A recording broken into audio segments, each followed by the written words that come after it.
अस्सलाम वालेकुम, welcome back. बिस्मिल्लाहिर्रहमानिर्रहीम। हम लोग बात कर रहे थे स्वार्म इंटेलिजेंस और सेल्फ ऑर्गेनाइज सिस्टम्स की एग्जांपल्स की जो नेचर में हमारे पास हैं। बाइसन पे बात की। अगली मिसाल देखते हैं स्किन टिश्यूज़ की।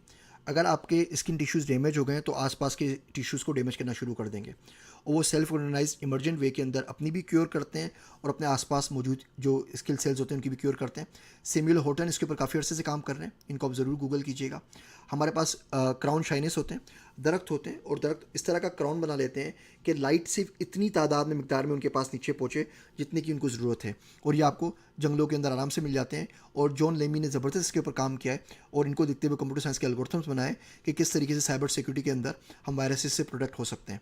कैटरपिलर को अगर आप देखेंगे, ये सबसे ज़्यादा इंटरेस्टिंग एग्जांपल है स्वार्म इंटेलिजेंस की लाइफ के अंदर। कैटरपिलर सारे के सारे एक ही डायरेक्शन में मूव नहीं कर रहे होते। कोई उल्टी डायरेक्शन में जा रहा होगा, कोई सीधे हाथ में जा रहा होगा, कोई उल्टे हाथ में जा रहा होगा और एक दूसरे के जिस्म के ऊपर चढ़ के मूव कर रहे होते हैं।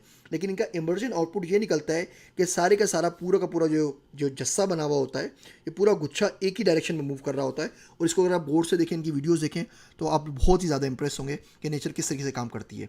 इन्हीं को देखते हुए अभिजीत सुरेश ने सोल सिस्टम बनाया है कि किस तरीके से हम सेल्फ ऑर्गेनाइज लर्निंग इन्वायरमेंट बना सकते हैं कि जिसमें ये पॉजिटिव फीडबैक भी हो, नेगेटिव फीडबैक भी हो, हमारे पास कोलैबोरेशन भी हो। आप स्लैक वगैरह तमाम टूल्स यूज़ करते हैं, इनके पीछे कहीं ना कहीं यही साइंस है जो हमने सोशल इंसेक्ट्स को देख के सीखी। लोकस स्वाम्स, आपने देखा है आजकल टड्डी दल जो सारे के सारे हमारे पास आ गए हैं। ये टड्डी दल बड़ा इंटरेस्टिंग इनका फीचर है। जब भी किसी जगह के ऊपर कहत आ जाता है तो कहत के बाद जो वेजिटेशन होती है वो ज़्यादा होती है। जो वेजिटेशन ज़्यादा हमारे पास होती है या मानसून का हमारे पास होता है, जिस तरह सहराओं के अंदर ज़्यादा वेजिटेशन हमारे पास हो जाती है, बारिश का कोई सीज़न अच्छा हुआ होता है, तो इनको इनको अफजाइश का भरपूर मौका मिल जाता है और फिर ये जाके पूरे पूरे फसलों के ऊपर अटैक करते हैं और सारी फसलें खा जाते हैं। और ये टड्डी दल के ऊपर जो लोकस्ट हैं, इनके स्वाम्स को आजकल हम भुगत रहे हैं। इसकी पूरी पूरी स्टडीज़ हैं। एक बुक है, उर्दू में भी अवेलेबल है, गुफ्तगू से मच्छर के नाम से। अंग्रेज़ी में एक बुक आई है मॉस्किटोज़ के नाम से। इन सबको पढ़ना चाहिए ताकि ये डेंगी वायरसेस हैं हमारे पास, या जो टड्डी दल के हमले हैं, इन लोगों से बच सकें कि नेचर किस तरीके से इन सिस्टम्स को प्ले करती है।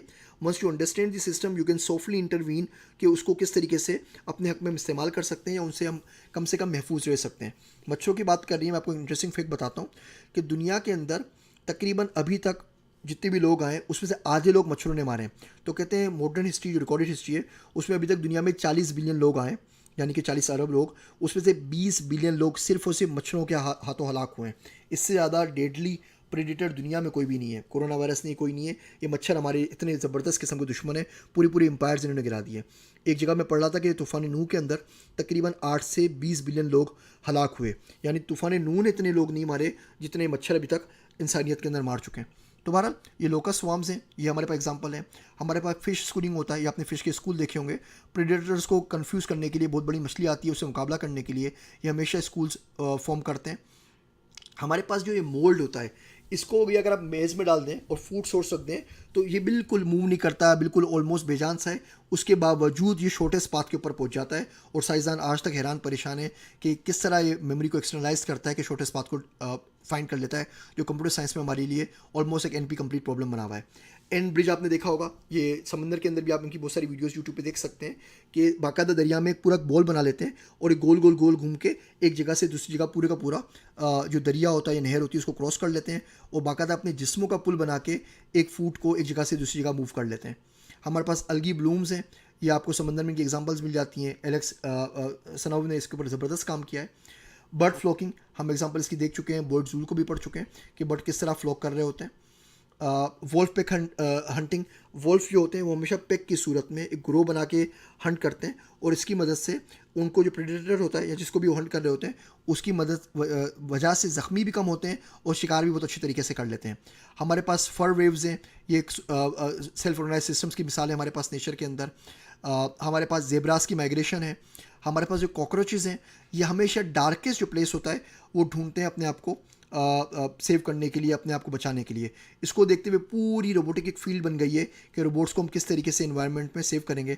आपने देखा होगा क्लीनिंग रोबोट, वो घर को क्लीन करता है, वापस जाके जगह छुप जाता है, अपने आप को चार्ज करता है। ये तमाम थ्योरीज जो हैं ये हमने कॉकरोचेस से सीखी हैं। क्रिल स्वाम्स होते हैं। क्रिल एक बहुत छोटा सा झींगा होता है। एक जो वेल मछली होती है वो दिन के 40 मिलियन क्रिल खाती है, यानी कि यूँ समझें कि 4 करोड़ क्रिल वो लोग एक दिन में खा जाती है वेल मछली। अब बड़ी इंटरेस्टिंग फैक्ट है ये कि 40 मिलियन क्रिल्स का जो वज़न होता है वो बनता है 8,000 पाउंड, जो व्हेल मछली एक दिन में खा जाती है। एक इंसान औसतन एवरेज 80 किलो गंदम खाता है पूरे साल में। तो पूरी ज़िंदगी के अंदर जो गंदम इंसान खाता है उसका वज़न भी 8,000 पाउंड बनता है। अब आप देखें कि अल्लाह ताला व्हेल मछली को बिगैर कोई जॉब किए, बिगैर डेटा साइंटिस्ट बने, बिगैर एआई इंजीनियर बने, 8,000 पाउंड क्रिल्स रोज़ की खिलाता है।